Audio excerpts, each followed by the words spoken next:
Hello friends, welcome back to சேமே அசான். இப்போ நம்ம பார்க்க போகிறது class 7 from incorporation of company and incidental matters. இது எதில் இருக்குதுன்னு கேட்டிங்கன்னா சிஎம்ஐ ஃபைனல் லா பேப்பர் இருக்கு இல்லையா, பேப்பர் 13, அதில் ஸ்டடி நோட் ஃபஸ்ட்டு. சோஃபார் இதில் 6 கிளாஸஸ் பார்த்துருப்போம், இது 7th class. Okay, effect of memorandum and articles. அதாவது மெமரண்டம் அண்ட் ஆர்டிகல்ஸ் ரிஜிஸ்டர் பண்ணதுக்கப்புறம் அதோட இஃபெக்ட் எப்படி இருக்கும் அப்படின்னு கேட்குறாங்க. மெமரண்டம் அண்ட் ஆர்டிகல்ஸ் வந்து கம்பெனி பொறுத்த வரைக்கும் soul.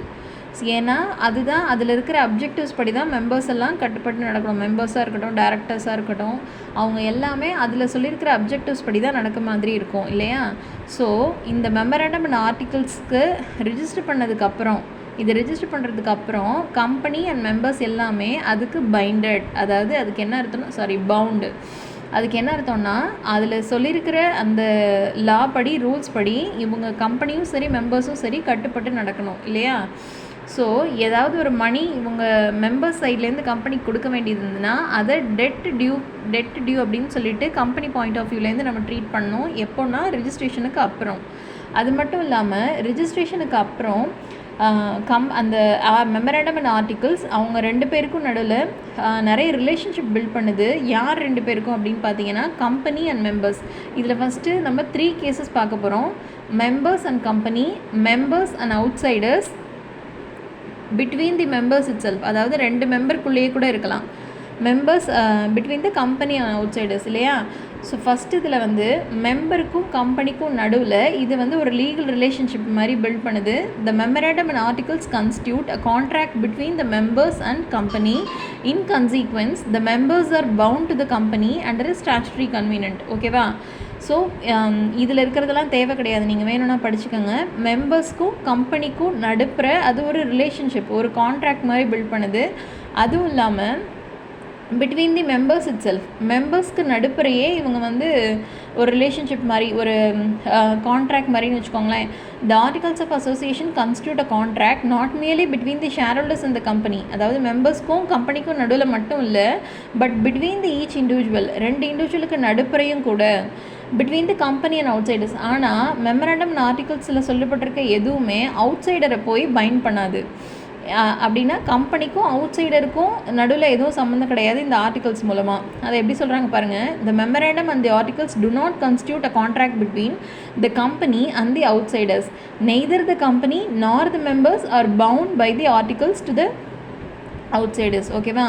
Since these constitute a contract between the members inter se and the outsider is not a party to the articles though he may be named therein. அதாவது ஆர்டிகல்ஸில் அந்த outsider பேர் குறிப்பிடப்பட்டிருந்தாலும் கூட இவங்களுக்கும் அவங்களுக்கும் நடுவில் எந்த ஒரு கான்ட்ராக்டையும் பில்ட் பண்ணாது.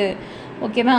ஆனால் இது எதுவுமே an outsider is entitled to இருந்தாலும் an outsider is entitled to assume that in respect of contract entered into with him, all the formalities required to be carried out under the articles have been duly complied with. அதாவது ஆனால் outsider இந்த மாதிரி ஏதாவது ஒரு contract கம்பெனிக்கிட்ட போடுறாங்கன்னு வச்சுக்கோங்களேன், அப்போ அவர் என்ன அஸ்யூம் பண்ணிக்கலாம் அப்படின்னா, இந்த மாதிரி ஆர்டிகல்ஸ் அண்ட் மெமரண்டம்காக ஏதாவது லீகல் ஃபார்மாலிட்டிஸ் இருந்திருக்குன்னு வச்சுக்கோங்களேன், அதெல்லாம் டியூலி ஃபாலோ பண்ணியிருக்காங்க, கம்ப்ளை பண்ணியிருக்காங்க அப்படின்னு சொல்லி எடுத்துக்கணும். ஓகேவா. இந்த மாதிரி அவங்களுக்கும் இவங்களுக்கும் கான்ட்ராக்ட் எதுவும் இல்லை, கம்பெனிக்கும் அவுட் சைடுக்கும் கான்ட்ராக்ட் எதுவும் இல்லைன்னு சொன்னால் கூட அவங்க ரெஜிஸ்ட்ரேஷன் இல்லை இந்த மாதிரி மெமரண்டம் ஆர்டிகல்ஸ் விஷயத்தில் இருக்கக்கூடிய லீகல் ஃபார்மாலிட்டிஸ் எல்லாத்தையுமே அவங்க கம்ப்ளை பண்ணியிருக்காங்க, ஒத்து போயிருக்காங்க அப்படின்னு சொல்லிட்டு இவங்க யார் அவுட் சைடை அஸ்யூம் பண்ணிக்கணும். ஓகேவா. So effect of memorandum and ஆர்டிகல்ஸை பொறுத்த வரைக்கும் ப்ரொவிஷன் இவ்வளோ தான். அடுத்து commencement of business. Commencement of பிஸ்னஸ்னால் என்ன? பிஸ்னஸ் ஆரம்பிக்கிறது இல்லையா. ஸோ இந்த 2019 அமெண்ட்மெண்ட்டு படி செக்ஷன் 10A என்ன சொல்லியிருக்காங்க, section 10A has been inserted. 2019 அமெண்ட்மெண்ட்டில் தான் இந்த செக்ஷனை இன்சர்ட் பண்ணியிருக்காங்க. It provides that any company incorporated after the amendment of the act having share capital shall not commence any business or exercise borrowing powers. ஓகேவா. எந்த கம்பெனியாக இருந்தாலும் திடீர்னு போய் பிஸ்னஸ் ஆரம்பிச்சிடக்கூடாது.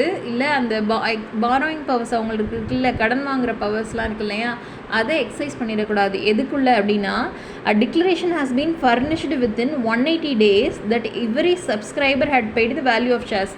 அதில் இருக்கக்கூடிய ஒவ்வொரு சப்ஸ்கிரைபரும் மெமரண்டம் சொல்லியிருக்கக்கூடிய அந்த மாதிரி ஒவ்வொரு சப்ஸ்கிரைபரும் அவங்களோட ஷேருக்கான வேல்யூ அவங்க கொடுத்து முடித்தாலே ஒழிய, இந்த மாதிரி கம்பெனி அவங்க கொடுத்துட்டாங்கன்னு ஒரு டிக்ளரேஷன் கொடுத்தாலே ஒழிய, அப்புறம் company has filed verification of the registered office. Register office இந்த மாதிரி நம்ம அங்கே வச்சுட்டோம், இந்த மாதிரி எஸ்டாப்ளிஷ் பண்ணிட்டோம் அப்படின்னு சொல்லி அதுக்கும் ஒரு வெரிஃபிகேஷன் சர்டிஃபிகேட் வந்து கம்பெனி சைட்லேருந்து கொடுத்தாலே ஒழிய இவங்க பிஸ்னஸ் ஸ்டார்ட் பண்ணக்கூடாது.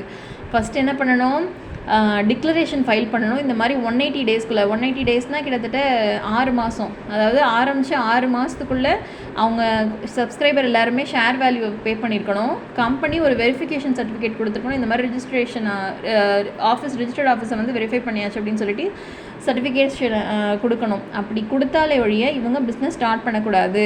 அது வந்து இந்த ஆக்ட் அமெண்ட்மெண்ட்டுக்கு முன்னாடி அந்த கம்பெனி உருவாக்குனதாக இருக்கலாம், இல்லை அதுக்கப்புறம் உருவாக்குனதாக கூட இருக்கலாம். If no such declaration is filed and register has a reason to believe that the company is not carrying on any business, action for removal of the name may be taken. இந்த மாதிரி எந்த ஒரு டிக்ளரேஷனுமே file பண்ணல, அப்புறம் register வந்து இந்த மாதிரி நம்புறாரு. எப்படி நம்புறாருன்னா, the company is not carrying on any business, ரிஜிஸ்டர்கிட்ட வந்து இந்த மாதிரி எந்த ஒரு டிக்ளரேஷனுமே ஃபைல் பண்ணல அப்படின்ற பட்சத்தில் அவர் என்ன பண்ணிப்பார், அந்த ரிஜிஸ்டர்லேருந்து கம்பெனியோட பேரை நீக்க கூட நடவடிக்கை எடுப்பார். ஓகேவா? Action for removal of the name may be taken. Commencement of business முடிஞ்சுது. ஸோஃபார் என்ன பார்த்துருக்கோம், இஃபெக்ட் ஆஃப் ரெஜிஸ்ட்ரேஷன் பார்த்துருக்கோம், கமென்ஸ்மெண்ட் ஆஃப் பிஸ்னஸ் பார்த்துருக்கோம். அடுத்து registered office of a company. இது வந்து ஒன் வேர்டுக்குன்னே அளவெடுத்து செஞ்சதுப்பா. இதில் இருக்கக்கூடிய இந்த டேஸ்லாம் ஒன் வேர்டில் வரும். நான் இதுக்கு வந்து ஒரு 2 ஸ்டார் கொடுக்குறேன். Registered office of a company. Registered ஆஃபீஸ்னால் ஆக்சுவலாக என்ன, அதாவது சாதாரணமாக ஒரு பிஸ்னஸ் நடக்குது அப்படின்னு யாருக்கும் தெரிய போகிறதில்ல, ஒரு லேமேன் போய் தெரிய போகிறதில்ல. ஏன்னா அவங்க எல்லாத்தையும் போய் சைட்டில் இந்த மாதிரிலாம் போய் செக் பண்ணிகிட்டு இருக்க மாட்டாங்க. இந்த கம்பெனியோட மெயின் பிஸ்னஸ் எங்கே, மெயின் பிஸ்னஸ் இல்லை, இந்த மாதிரி டாக்குமெண்ட்ஸு, வேறு ஆஃபீஸ் பேப்பர்ஸு இதெல்லாம் மெயின்டைன் பண்ணுறதுக்குனே ஒரு ஆஃபீஸ் வச்சுருப்பாங்கல்ல, இந்த மாதிரி மீட்டிங் நடக்கிறதுக்கு அப்படின்னு சொல்லிட்டு. அந்த ஆஃபீஸ் வந்து எப்படின்னா ரிஜிஸ்டர்ட் ஆஃபீஸ்ன்னு சொல்லலாம். அந்த ரிஜிஸ்டர்ட் ஆஃபீஸு எவ்வளோ நாளுக்குள்ளே செட் பண்ணணும், வேறு என்னென்ன அது சார்ந்த ப்ரொவிஷன்ஸ் இருக்குது அதுதான் பார்க்க போகிறோம். Section 12 of the Companies Act 2013 seeks to provide for the registered office of the company for the எதுக்கு, the communication and serving of necessary documents. ஏதாவது கம்பெனி சம்மந்தமான முக்கியமான டாக்குமெண்ட்ஸ் ஏதாவது இருக்குது, நோட்டீஸ் இருக்குது, அதெல்லாம் கம்யூனிகேட் பண்ணுறதுக்காக இந்த மாதிரி ரெஜிஸ்டர்ட் ஆஃபீஸ்னு ஒன்று இருக்குது. அப்புறம் the domicile and the nationality of the company are determined by the place of its registered office. ஆமாம், ஒரு கம்பெனி எந்த லொக்காலிட்டியில் இருக்குது அப்படிங்கிறதே இந்த ரெஜிஸ்டர்ட் ஆஃபீஸ் வச்சு தான் நம்ம முடிவு பண்ண முடியும். This is also important for determining the jurisdiction of court. இது ரொம்ப முக்கியம். இவங்க ஏதோ ஒரு கம்பெனி தப்பு பண்ணிட்டாங்கன்னா அது எந்த ஜூரிஸ்டிக்ஷன் ஆஃப் கோர்ட்குள்ளே வருது. ஏன்னா இப்போ பார்த்தீங்கன்னா கோர்ட்டுக்கு வந்து நிறைய ஜூரிஸ்டிக்ஷன் இருக்கு இல்லையா, எந்த ஏரியா எல்லைக்குள்ளே வருதுன்னு சொல்லுவாங்க இல்லையா. ஸோ இவங்க ஏதாவது தப்பு பண்ணிட்டாங்கன்னா எந்த எல்லைக்குள்ளே வருதுன்னு டிட்டர்மைன் பண்ணுறதே இந்த ரெஜிஸ்டர்ட் ஆஃபீஸ் தான். நெக்ஸ்ட்டு ரிஜிஸ்டர்ட் ஆஃபீஸ் வந்து from the 15th day of incorporation and at all times thereafter a company shall have a registered office capable of receiving and acknowledging all the communications and notices as may be addressed to it.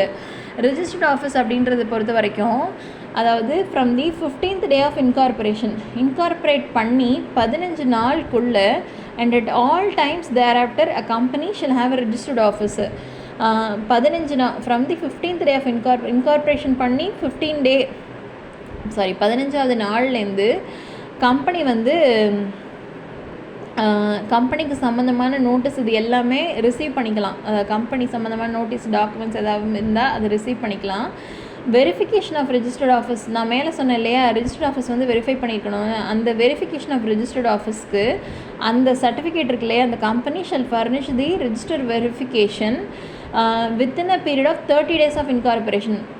Incorporate பண்ணி 30 நாளுக்குள்ளே இந்த மாதிரி certificate of verification அப்படின்னு சொல்லிட்டு யார்கிட்ட register கொடுக்கணும், form incorporation 22, one வேர்டுப்பா, form INC 22. Okay, இதையும் பார்த்துக்கோங்க. இதில் சோஃபார் என்ன டேட் பார்த்தோம், from the 15th day of incorporation இதை பார்த்துருக்கோம். அதாவது 15 நாள் இன்கார்பரேட் பண்ணி 15 நாள்லேருந்து இந்த கம்பெனிக்கு இந்த மாதிரி கம்பெனி சம்மந்தமான டாக்குமெண்ட்ஸ் எல்லாம் ரிசீவ் பண்ணுறதுக்கான கேப்பபிலிட்டி வந்துருச்சு.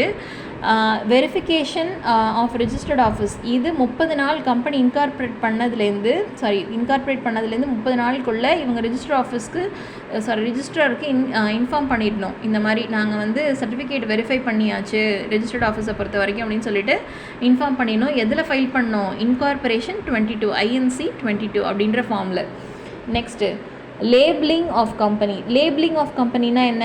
இப்போ சாதாரணமாக கம்பெனி லேபிள் பண்ணுறதுனா என்ன?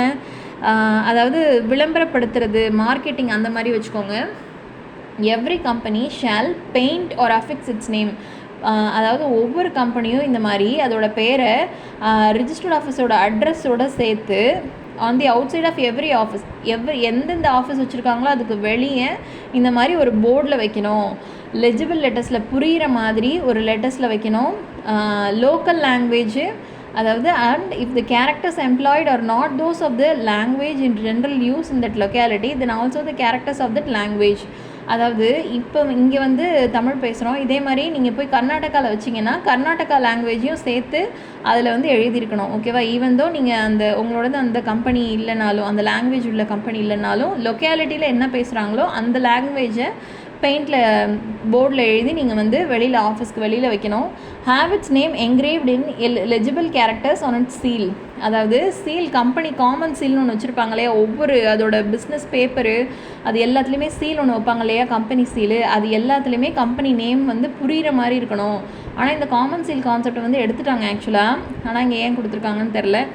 Get its name, address of its registered office of the corporate entity and number along with the phone number, fax number. இந்த மாதிரி கம்பெனி வெளியிடக்கூடிய எந்த ஒரு லெட்டராக இருந்தாலும் சரி, பில்ஸாக இருந்தாலும் சரி, அதில் எல்லாத்துலேயுமே கம்பெனியோட பேர், அட்ரஸ், ரிஜிஸ்டர்ட் ஆஃபீஸோட address, corporate identity number CIN இருக்குல்ல அதோட telephone number, fax number, email, website, இது எல்லாத்தையுமே கொடுத்துருக்கணும். Website address. ஏன்னா இது வந்து ஆக்சுவலாக ஒரு ரூலு. கம்பெனியை பற்றி மக்களுக்கு தெரிஞ்சுக்கணும், அவங்க வேறு ஏதாவது ஒன்றுனா காண்டாக்ட் பண்ணணும் அப்படின்றதுக்காக இது எல்லாத்தையுமே பிஸ்னஸ் பேப்பரில் ஒவ்வொன்றத்துலையும் இன்க்ளூட் பண்ணணும். Have its name printed on hundis promissory note. Company வெளியிடுறாங்க இல்லையா இந்த மாதிரி promissory note, bill of exchange, அது எல்லாத்துலேயுமே அதோட பேர் பிரிண்ட் ஆகிருக்கணும். Name change by the company. ஒருவேளை பேரை சேஞ்ச் பண்ணிட்டாங்க அப்படின்னா, where a company has change its name during the last 2 years, கடைசி 2 வருஷத்தில் வந்து இது மாதிரி சேஞ்ச் பண்ணிட்டாங்கன்னா மறுபடியும் இந்த மாதிரி அது பழைய பேரோடு சேர்த்து, அந்த புது பேரோடு சேர்த்து பழைய பேரையும் சேர்த்து அவங்க வந்து அந்த நேம் போர்டு இருக்கு இல்லையா அதில் 2 yearsக்கு வந்து வச்சுருக்கணும். 2 yearsக்குள்ளே சேஞ்ச் பண்ணியிருந்தாங்கன்னா.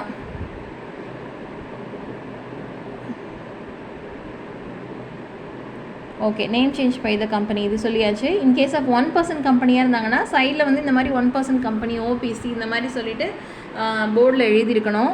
Notice of change to the registrar. இந்த மாதிரி பேரை மாற்றிட்டோன்னு சொல்லி 15 நாட்களுக்குள்ளே, எப்போ மாற்றினமோ அதுலேருந்து 15 நாளுக்குள்ளே அந்த ஜூரிஸ்டிக்ஷனில் இருக்கக்கூடிய ரிஜிஸ்ட்ராருக்கு இவங்க சொல்லிடணும். ஓகேவா?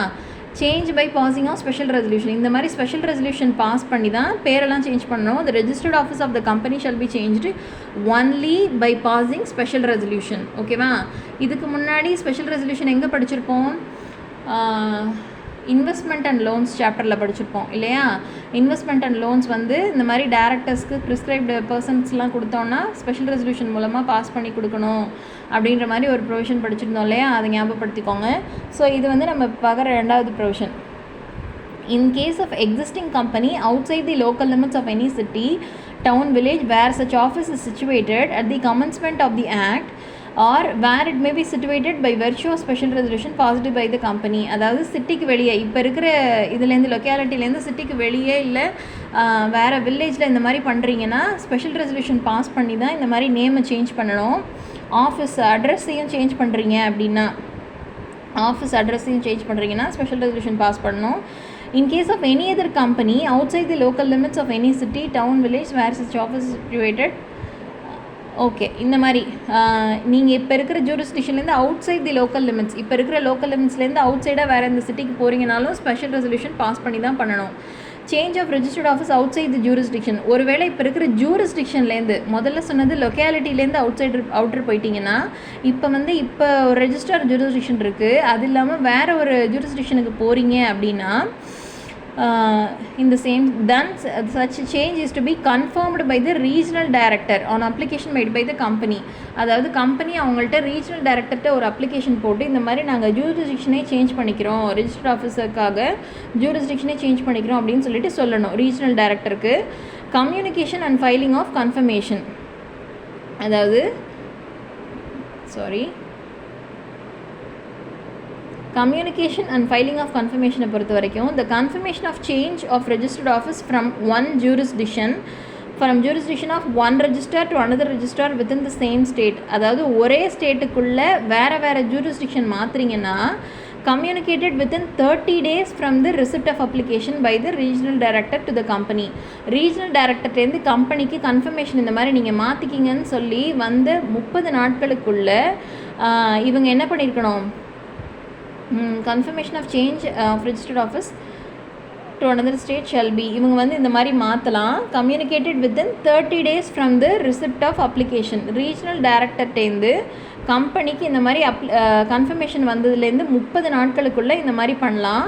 the company shall file the confirmation with the registrar, regional டைரக்டர்டேருந்து வந்த கன்ஃபர்மேஷனை ரிஜிஸ்டார்ட்ட ஃபைல் பண்ணணும் within 60 days of the date of confirmation, அதாவது அந்த கன்ஃபர்மேஷன் வந்ததுலேருந்து 60 நாட்களுக்குள்ளே இவங்க ரிஜிஸ்டர்ட்ட ஃபைல் பண்ணியிருக்கணும். ஓகேவா, இன்னொரு வாட்டி சொல்கிறேன் பாருங்கள். Communication and filing of confirmation, the confirmation of change of registered office from the jurisdiction of one registrar to another registrar within the same state shall be communicated within 30 days. இதை வந்து regional டைரக்டர்டேருந்து இந்த மாதிரி confirmation வந்து 30 நாட்களுக்குள்ளே communicate பண்ணியிருக்கணும். the company shall file, communicate பண்ணது so தெரிவிக்கிறது 30 நாட்களுக்குள்ளே, ஆனால் இந்த கன்ஃபர்மேஷனை ஃபைல் பண்ணுறது 60 நாட்களுக்குள்ளே பண்ணியிருக்கணும். ஓகேவா, இதுதான் இதுக்கு ரெண்டுக்கும் டிஃப்ரென்ஸ்.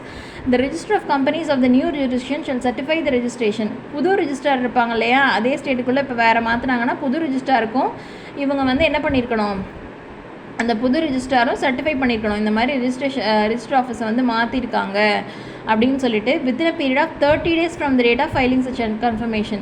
இவங்க வந்து பழைய ரிஜிஸ்டார், இவங்க வந்து the company shall file within the registrar. ஓகேவா, அந்த ரிஜிஸ்டார்ட்ட ஃபைல் பண்ணதுக்கு அப்புறமா ரிஜிஸ்டார் வாங்கின 30 நாட்களுக்குள்ளே அதை சர்டிஃபை பண்ணியிருக்கணும். இந்த மாதிரி அவங்க கன்ஃபர்மேஷன் கொடுத்தாங்க இல்லையா, இந்த மாதிரி ரிஜிஸ்டர் ஆஃபீஸ் மாற்றிட்டோம் அப்படின்னு சொல்லிட்டு அதை இவங்க வித்தின் 30 days. ஸோ ஃபஸ்ட்லேருந்து பாருங்கள், கம்யூனிகேஷனுக்கு 30 days, கன்ஃபர்மேஷன் ஃபைல் பண்ணுறதுக்கு 60 days, கன்ஃபர்மேஷன் ஃபைல் பண்ணதுலேருந்து மறுபடியும் ரிஜிஸ்டர் சர்டிஃபை பண்ணுறதுக்கு புது ரிஜிஸ்டர் இருக்காங்களே அவங்க சர்டிஃபை பண்ணுறதுக்கு 30 days. ஓகேவா, certificate as conclusive evidence of compliance of the requirements of the act. இந்த மாதிரி ரெஜிஸ்ட்ரேஷனுக்காக இருக்கிற எல்லா லீகல் ரிக்குவயர்மெண்ட்ஸையும் இந்த சர்டிஃபிகேட் மூலமாக கன்க்ளூசிவ் எவிடன்ஸாக எடுத்துக்கிட்டு இவங்க கம்ப்ளை பண்ணியிருக்காங்க அப்படின்னு சொல்லிட்டு சொல்லலாம்.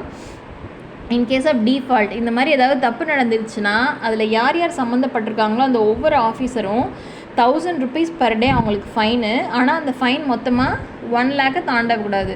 அப்படின்னா என்ன அர்த்தம், 1000 rupees per டேனா அதிகபட்சம் 100 நாளுக்கு அவங்களுக்கு வந்து ஃபைன் போடலாம். 1 லட்சத்துக்கு மேலே தாண்டக்கூடாதுன்னா 100 நாட்களுக்குள்ளே அவங்க வேறு ஏதாவது ஆக்ஷன் எடுப்பாங்க அப்படின்னு அர்த்தம். ஓகேவா, ஸோ என்னென்ன பாயிண்ட்ஸ் நம்ம இது வரைக்கும் சோஃபார் பார்த்துருக்கோம், 11 பாயிண்ட்ஸ் பார்த்துருக்கோம். 11 பாயிண்ட்ஸ்க்கும் ஜஸ்ட்டு நான் டக்குன்னு சொல்கிறேன். Register office of a company இருந்துச்சுன்னா from the 15th day of incorporation அதை இன்கார்பரேட் பண்ணி 15 நாள்லேருந்து அவங்க அந்த கம்பெனி சம்மந்தமான நோட்டீஸ் எல்லாத்தையும் ரிசீவ் பண்ணலாம். அந்த இந்த மாதிரி ரெஜிஸ்டர் ஆஃபீஸ் சிச்சுவேட் பண்ணதுக்கப்புறம் வெரிஃபிகேஷன் ஆஃப் ரெஜிஸ்டர்ட் ஆஃபீஸ் வந்து எப்போ பண்ணலாம் அப்படின்னா within 30 days. Within 30 days of இன்கார்பரேஷனுக்குள்ளே கம்பெனி இந்த மாதிரி ரெஜிஸ்டர் ஆஃபீஸை நாங்கள் வெரிஃபை பண்ணிட்டோம்னு சொல்லிட்டு ஒரு சர்டிஃபிகேட் யாருக்கு கொடுக்கணும், ஒரு ஃபார்மு ரெஜிஸ்டார் கொடுக்கணும். இன்கார்பரேஷன் ஃபார்ம் INC 22 படி கொடுக்கணும். அப்புறம் லேபிளிங் ஆஃப் த கம்பெனியோட பேர், அட்ரஸ் இது எல்லாத்தையும் ஒரு நேம் போர்டில் எழுதி அவங்க கம்பெனியோட ஆஃபீஸ் ரெஜிஸ்டர்ட் ஆஃபீஸ்க்கு வெளியே மாட்டணும். இந்த மாதிரி வெளியே மாட்டணும். அதுக்கப்புறம் கம்பெனியோட சீல்லையும் இந்த மாதிரி குறிப்பிடணும். ஆனால் இது வந்து ஒமிட்டட், கம்பெனி காமன் சீல் தேவை கிடையாது, ஆப்ஷனல். அது get its name, address and the registered office of the corporate identity number இந்த மாதிரி அவங்களோட பிஸ்னஸ் லெட்டர்ஸ் ஒவ்வொன்றத்துலேயும் உங்களோட எல்லா டீட்டெயில்ஸையும் காண்டாக்ட் பண்ணுறதுக்கு என்னென்ன டீட்டெயில்ஸ் இருக்குமோ எல்லாத்தையும் அவங்க குறிப்பிட்டிருக்கணும். அப்புறம் அவங்க வெளியிடக்கூடிய அந்த promissory note, bill of exchange எல்லாத்துலேயுமே அதோட பேர் இருக்கணும். ஓகேவா? இது லேபிளிங் ஆஃப் கம்பெனியை பொறுத்த வரைக்கும் இருக்கிற 4 பாயிண்ட்ஸ். So far 3 points. அதுக்கப்புறம் பேரை சேஞ்ச் பண்ணாங்க அப்படின்னா அதையும் பழைய கம்பெனியோட பேரையும் சேர்த்து புது கம்பெனி பேரையும் சேர்த்து பழைய கம்பெனி பேரையும் இந்த மாதிரி நேம் போர்டில் எழுதியிருக்கணும். 1% கம்பெனியாக இருந்தால் தனியாக 1% கம்பெனி அப்படின்னு சொல்லிட்டு ஆக்சுவல் பேருக்கு அப்புறம் குறிப்பிட்டிருக்கணும். இந்த மாதிரி notice of change to the ரிஜிஸ்டார்கிட்ட இந்த மாதிரி நாங்கள் சேஞ்ச் பண்ணியிருக்கோம் பேர் அப்படின்னு சொல்லிட்டு சொல்லிடணும். வித்தின் 15 டேஸ் சேஞ்ச் பண்ணதுலேருந்து 15 டேஸ்க்குள்ளே இவங்க யார்கிட்ட சொல்லியிருக்கணும், இந்த மாதிரி ரிஜிஸ்டாருக்கு சொல்லியிருக்கணும். அப்புறம் இந்த மாதிரி ஏரியா சேஞ்ச் பண்ணுறாங்க அப்படின்னு வரும்போது